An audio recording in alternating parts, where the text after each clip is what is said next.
Bom dia, alunos! Hoje nós vamos falar sobre um assunto muito interessante, sobre o qual vocês têm ouvido muito nos últimos tempos, o sistema imunitário.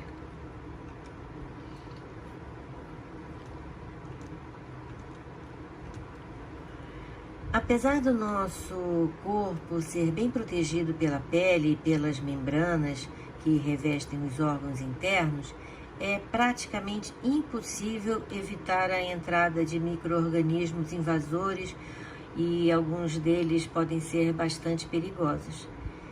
Felizmente, nós contamos com um eficaz sistema de defesa interno comparável a um exército bem organizado e bem aparelhado, o sistema imunitário, que é constituído por certos tipos de leucócitos, principalmente linfócitos, e pelos órgãos onde ocorre a formação, a maturação e a multiplicação desses leucócitos. Dois termos são muito falados e muitas vezes confundidos: antígeno e anticorpo. Então vamos entender o significado de cada um para não confundir mais, ok? Antígeno é qualquer substância estranha ao corpo que seja capaz de provocar uma resposta imune. Pode ser um vírus, pode ser uma bactéria, uma célula de outra pessoa ou alguma substância biológica ou sintética.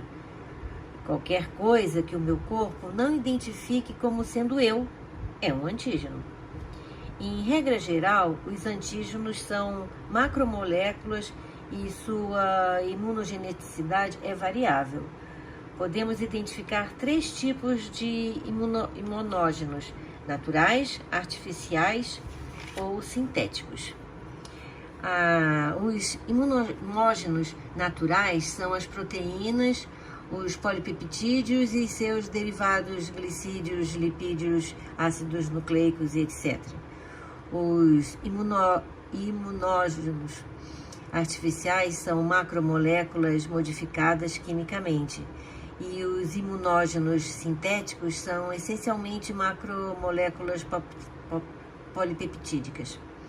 Anticorpo é uma proteína que atua na defesa do corpo contra agentes estranhos, os antígenos. Essa figura aqui mostra a sua forma, que é em forma de Y, que é uma estrutura básica dos anticorpos. Toda molécula de anticorpo é composta por duas cadeias polipeptídicas pesadas e idênticas e duas cadeias polipeptídicas leves. As extremidades da molécula de anticorpo são capazes de reconhecer e de se ligar especialmente aos antígenos que induziram a formação do anticorpo. A reação entre o anticorpo e o antígeno é altamente específica, de modo que cada tipo de anticorpo reconhece um único tipo de antígeno. O anticorpo, ao se ligar ao antígeno, inativa-o e favorece a sua destruição pelas células fagocitárias. Cerca de 20% das proteínas presentes no plasma sanguíneo humano são formadas por anticorpos, que são produzidos em respostas a substâncias estranhas que penetram no organismo.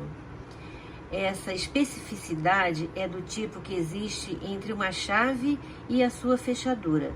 Isso é, só uma chave se encaixa perfeitamente em uma determinada fechadura e vice-versa.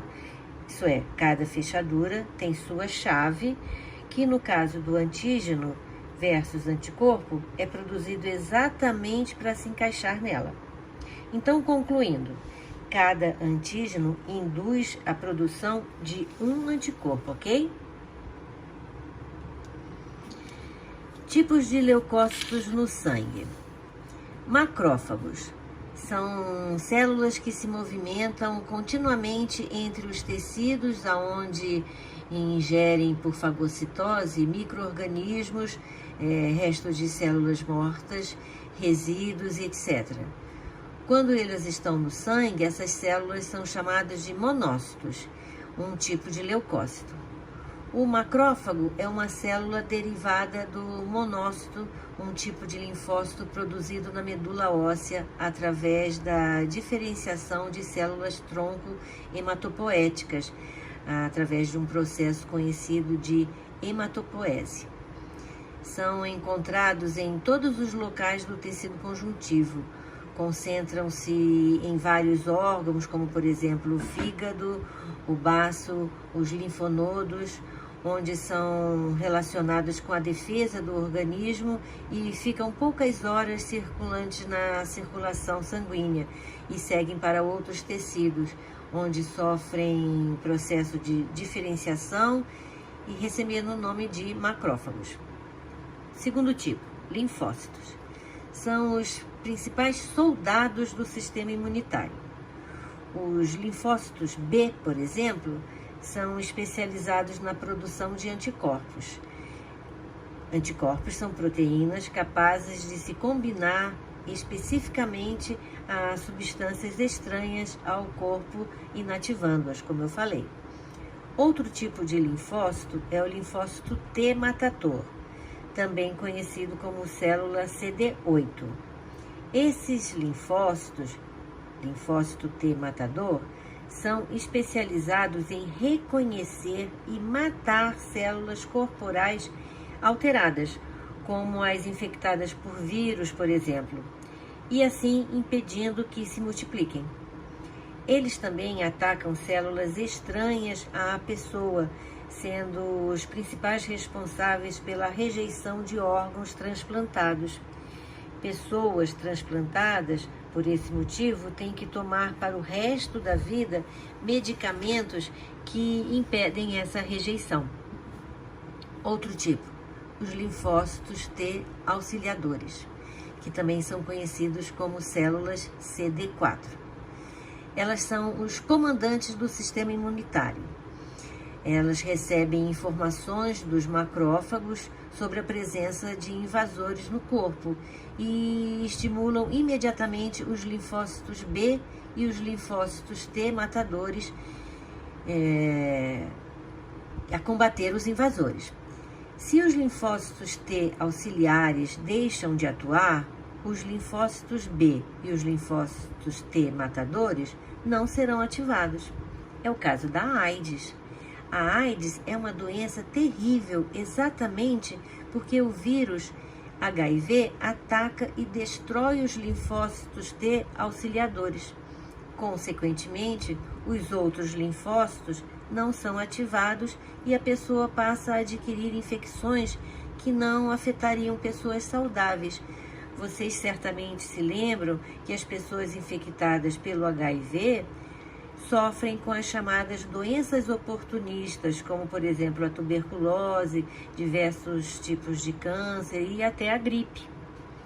Esses dois tipos de célula são os leucócitos não granulócitos ou agranulócitos, pois não possuem grânulos e apresentam núcleos com formato relativamente irregular. Mas nós temos também os leucócitos granulócitos, que possuem grânulos no seu citoplasma e são os que veremos agora. Primeiro tipo, eosinófilos. São um tipo de glóbulo branco do sangue que desempenha um papel importante nas respostas do organismo a reações alérgicas, como asma e infecções por parasitas intestinais também. Essas células participam da imunidade protetora contra certos parasitas, mas também contribuem para a inflamação que ocorre em distúrbios alérgicos. Em geral, um alto número de eosinófilos pode ser um sinal de alergia, como asma e também alguma dermatite atópica. Já um número baixo de eosinófilos no sangue tem como principais causas o uso de medicamentos corticoides, o estresse e processos inflamatórios ou infecciosos agudos. Pessoas que estão fazendo tratamento com corticoides normalmente apresentam um número baixo de eosinófilos. Os basófilos. Eles são um tipo de glóbulos brancos do sangue que desempenha algum tipo na vigilância imunológica, como a detecção e destruição de câncer em estágio muito inicial, e também no reparo de feridas. Os basófilos podem liberar histamina e outros mediadores e participam do início das reações alérgicas. Uma baixa produção dessas células pode estar relacionada à baixa imunidade, também à gravidez e também ao uso de medicamentos e problemas hormonais ou também de estresse. Os neutrófilos. Esses são um tipo de glóbulo branco que atua como principal defesa do corpo contra infecções bacterianas agudas e certas infecções causadas por fungos. Os neutrófilos normalmente constituem cerca de 45 a 75% de todos os glóbulos brancos na corrente sanguínea. Essas são as primeiras células a migrar para sítios da infecção e desempenham um importante papel na defesa contra vários patógenos, especialmente o fungo Candida albicans, a causadora da candidíase. Então, quando no exame de sangue encontramos neutrófilos altos, significa que a pessoa está com alguma infecção bacteriana ou causada por um fungo. Alguns leucócitos encontrados nos tecidos. Macrófagos. São as células importantes que fagocitam invasores e que atuam na destruição de patógenos e no reparo tecidual. Mastócitos. São as células teciduais que agem na defesa contra os micro-organismos e são importantes nos casos de inflamação. E por fim, células chamadas células dendríticas. São as células que, após a fagocitose e o processamento do patógeno, apresenta os antígenos para o reconhecimento e a ativação dos linfócitos T. Elas são produzidas na medula óssea e podem ser encontradas no sangue, também na pele, no trato digestório e no sistema respiratório. Elas são as responsáveis pela identificação da infecção e desenvolvimento da resposta imune. Essas células capturam antígenos e se tornam ativas quando migram para os linfonodos, nos quais eles apresentam os antígenos. Assim, quando o sistema imune se sente ameaçado, essas células são ativadas com o objetivo de identificar o agente infeccioso e promover a sua eliminação. Dessa forma, essas células, se não funcionarem corretamente, o sistema imune tem mais dificuldade para defender o corpo, existindo maior chance de desenvolver uma doença ou até um câncer. Essas células são essenciais para o desenvolvimento da imunidade adaptativa, que é aquela em que são geradas as células de memória, evitando que ocorra novamente ou de forma mais branda a infecção pelo mesmo organismo. Vamos falar já sobre isso. Os órgãos do sistema imune. Linfonodos. São pequenos gânglios que são pequenas estruturas que funcionam como filtros para substâncias nocivas. Eles contêm células do sistema imunológico que ajudam a combater infecções, atacando e destruindo germes que são transportados pelo líquido linfático, pela linfa.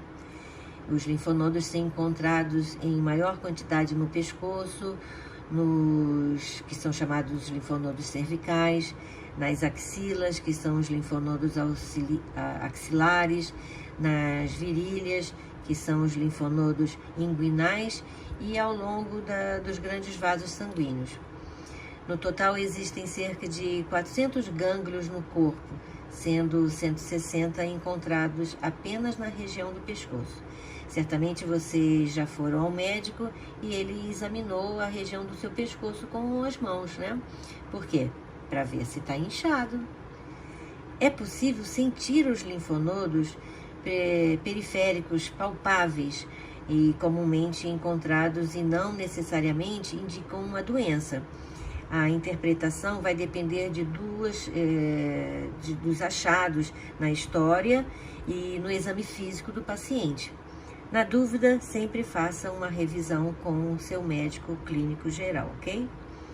Os linfonodos normais têm mais ou menos 1 centímetro de diâmetro e a consistência é elástica.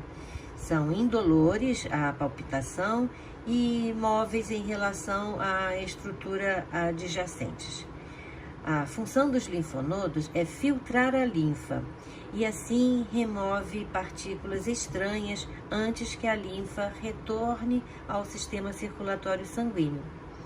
Além de manter e produzir os linfócitos B e alojar os linfócitos T também. Quando há necessidade da retirada dos gânglios da virilha ou da axila, normalmente a linfa pode se acumular, causando inchaço nos membros inferiores ou nos membros superiores. Os linfonodos podem aumentar de tamanho por diversos motivos, como falado anteriormente. De acordo com hematologistas, o mais comum é que isso aconteça quando eles são invadidos por células de defesa em casos de infecção. Nesses casos, eles dão origem às famosas ínguas. As ínguas são reações do nosso corpo, é uma defesa do organismo e elas podem surgir em vários lugares. Qualquer tipo de infecção pode provocar íngua e algumas das mais comuns são resfriados, gripes, otite, sinusite, faringite ou qualquer tipo de virose como a zika ou a dengue. Se vocês apresentarem qualquer alteração física nos linfonodos, sempre procure o seu médico. Outro órgão, o apêndice. O apêndice é um prolongamento do intestino grosso, que tem a função de fabricar e servir de depósito de bactérias que auxiliam na digestão. Além disso, ele também possui células linfóides que produzem anticorpos e ajudam nas defesas do organismo. Algumas vezes, o apêndice pode inflamar e causar apendicite. A apendicite possui causas diversas, sendo a mais comum a entrada de um pouco de bolo fecal, ou seja, de fezes, dentro do apêndice, e aí causa a irritação e a inflamação do órgão. Uma infecção gastrointestinal que faz com que uma bactéria invasora entre no apêndice também pode causar a apendicite, e muitas vezes é preciso fazer uma cirurgia. Medula óssea.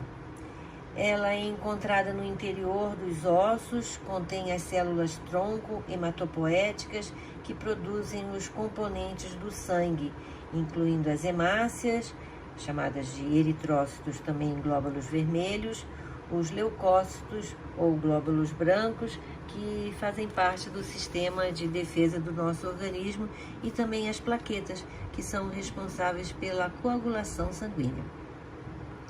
A medula óssea é um tecido líquido gelatinoso de grande atividade, evidenciada pelo grande número de multiplicações celulares. Ela se mantém em atividade intensa e ininterrupta para produzir células sanguíneas, e para isso depende de abundante e contínuo suprimento de substâncias. Para elaborar nossos glóbulos vermelhos, ela aproveita restos de glóbulos vermelhos envelhecidos e destruídos. O ferro, por exemplo, contido na hemoglobina, é reaproveitado. Ao nascermos, todos os nossos ossos contêm medula capaz de produzir sangue, glóbulos brancos e plaquetas, a medula vermelha. Com o passar dos anos, a maior parte da medula vai perdendo sua função, sendo substituída por tecido gorduroso que passa a ser chamado de medula amarela. Nos adultos, apenas alguns ossos continuam exercendo essa função. as costelas, o corpo das vértebras, as partes esponjosas de alguns ossos curtos e nas extremidades dos membros superiores e inferiores, assim como o interior dos ossos do crânio e também do osso externo, principalmente no osso maior do nosso corpo, o fêmur. Os outros ossos do esqueleto do adulto possuem medula amarela e, portanto, em condições normais, são incapazes de produzir sangue. Quando há uma necessidade maior, como no caso de uma anemia, parte dessa medula óssea amarela pode voltar a produzir células sanguíneas. Células-tronco são um conjunto de células capaz de se transformar em qualquer tipo de célula do nosso organismo, por isso são chamadas células totipotentes. Podem ser adultas com funções limitadas ou embrionárias, tendo funções pluripotentes, ou seja, se transformar em qualquer tipo celular do nosso organismo. A medula óssea contém as células-tronco, que pode originar algumas partes do corpo, mas não pode originar a placenta, por exemplo. A medula óssea também pode ser doada para ser transplantada. O processo se baseia no transporte das células hematopoéticas.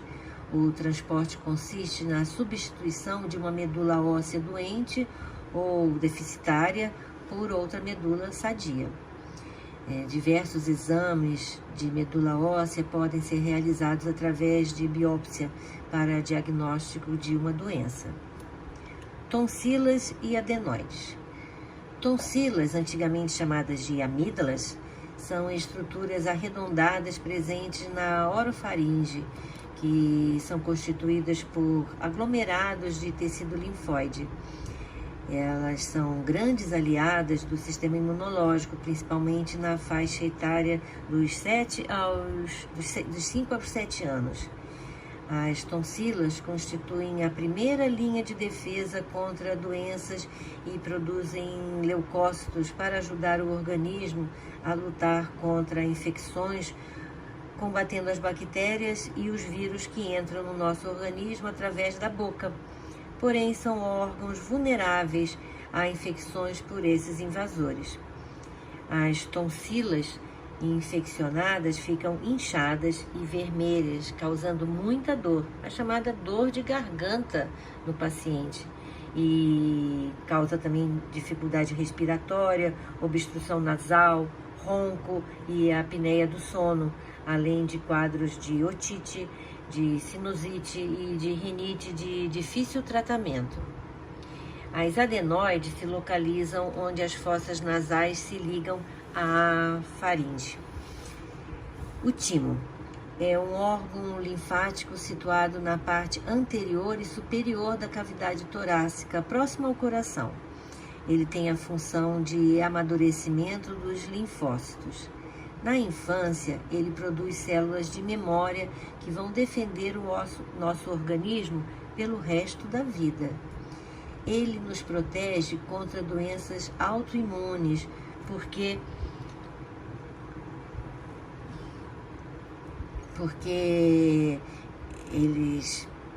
as doenças autoimunes atacam um organismo saudável. O timo difere de outras estruturas do organismo humano porque ele é maior e mais ativo na infância, diminuindo aos poucos após a puberdade. Aos 35 anos, mais ou menos, praticamente ele desapareceu. Durante esta involução, ele diminui de tamanho e também de atividade. O famoso teste do pezinho, feito em criancinhas, em recém-nascidas, pode diagnosticar imunodeficiências e essa imunodeficiência deve ser controlada pela alimentação do bebê e também pela orientação do pediatra. O baço. O baço retém células mortas ou células doentes que estejam perambulando na circulação sanguínea. O baço é como um filtro que faz um serviço de controle de qualidade. O sangue passa por seus vasos, repleto de glóbulos vermelhos jovens e velhos, e o baço seleciona, prende e destrói aqueles que têm mais idade, que não têm mais vitalidade. Um glóbulo vermelho vive, em média, 120 dias. Depois da remoção do baço, quando necessário por algum acidente, por exemplo, a capacidade do corpo de combater infecções fica diminuída e aí outros órgãos, especialmente o fígado, aumentam a sua capacidade de produzir anticorpos para combater então infecções e proteger o organismo, já que a pessoa teve que retirar o baço por algum motivo. E por último, as chamadas placas de Peyer. É um conglomerado de linfonodos, isto é, um agregado de nódulos linfáticos que constitui um componente principal do tecido linfático que está associado ao intestino e são particularmente grandes no íleo, onde se encontram principalmente parte do intestino oposta ao mesentério. São em número de 20 ou 30 no adulto. E nesse local há a indução das respostas imunes adaptativas, isso é, apresentação e reconhecimento de antígenos, ativação e diferenciação dos linfócitos, contra antígenos imunogenéticos no intestino delgado.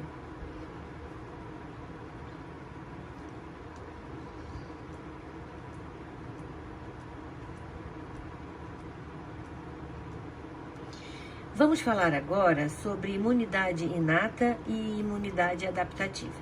Primeiro, a imunidade inata, que também é chamada de imunidade natural. Ela está presente ao nascer.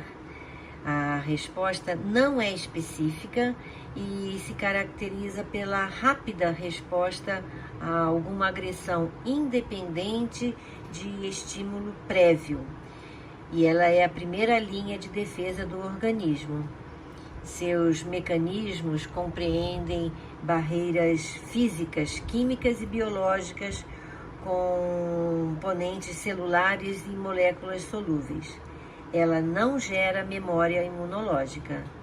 Como exemplo, nós podemos citar a pele, os cílios, a mucosa, fluidos corporais e ações físicas, como tosse e o espirro. As barreiras fisiológicas, por sua vez, atuam de modo a inibir ou eliminar o crescimento de organismos patogênicos.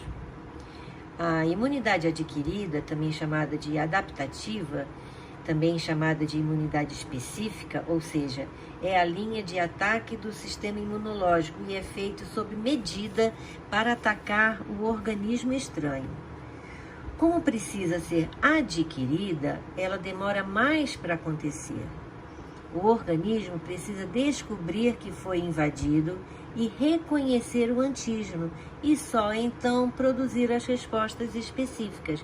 Então, primeiro ele tem que identificar que foi invadido e depois reconhecer o invasor.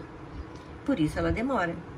A principal forma de responder a um antígeno é com a produção de anticorpos, também chamados de imunoglobulinas. Essa é uma resposta mais lenta, porém gera proteção por longos períodos e pode voltar a ser recrutada se o organismo entrar em contato com o invasor novamente. Por exemplo, graças a respostas imunes adquiridas, só se tem catapora e sarampo uma vez. A imunidade adaptativa é diferente da imunidade inata por dois fatores: a especificidade e a memória. A especificidade é dada pela capacidade do sistema imunológico de reconhecer e eliminar o antígeno. A memória é dada pela capacidade de reconhecer o mesmo antígeno e reagir contra ele. Por exemplo, falando um pouco sobre a Covid, esta é uma dúvida que os cientistas ainda têm e só com o tempo poderá ser respondida. Ainda não se sabe quanto tempo duram os anticorpos contra esse novo vírus. Então ainda não se está definido como será o esquema de vacinação daqui para frente.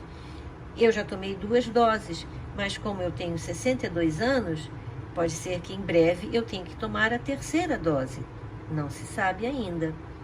No caso de viroses, e especialmente esta, atingir o vírus dentro do corpo é muito difícil, porque ele fica praticamente inacessível no interior das células. E o que o sistema imunológico reconhece como antígeno são as proteínas presentes no envelope viral, as proteínas S do COVID. A resposta imunitária que se procura ao desenvolver uma vacina contra o corona é justamente atacar essas proteínas, porque elas são as partes mais expostas desse vírus.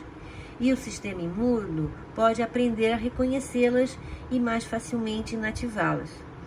Os anticorpos produzidos no nosso corpo podem se unir a elas, recobrindo o vírus, o que impediria a entrada na célula. Essa atuação dos anticorpos neutralizaria os vírus. Até o momento, todas as estratégias pensadas para a produção de vacinas contra a Covid visam o reconhecimento justamente dessas proteínas. O combate envolve a imunidade adquirida e não a imunidade inata, de modo que o objetivo é que as vacinas não promovam respostas inflamatórias e sim preservem o sistema respiratório das pessoas que venham a se vacinar. Em tempo, vocês já se vacinaram?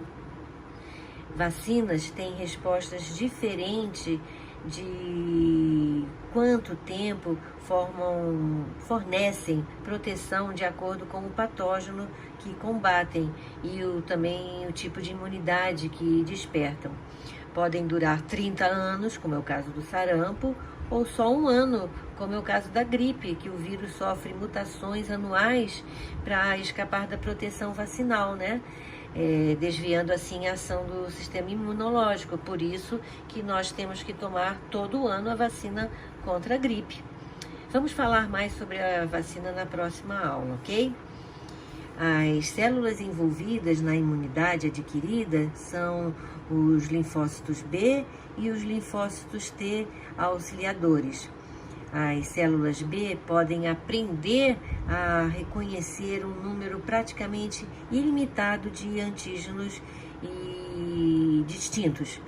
Os linfócitos permitem ao organismo lembrar os antígenos e distinguir o que é próprio do que não é próprio do corpo e é prejudicial. Os linfócitos realizam diapedese, isto é, eles passam dos tecidos saindo da corrente sanguínea quando sua presença é necessária. Os linfócitos podem ser células T ou células B. As células B e as células T trabalham juntas para destruir os invasores.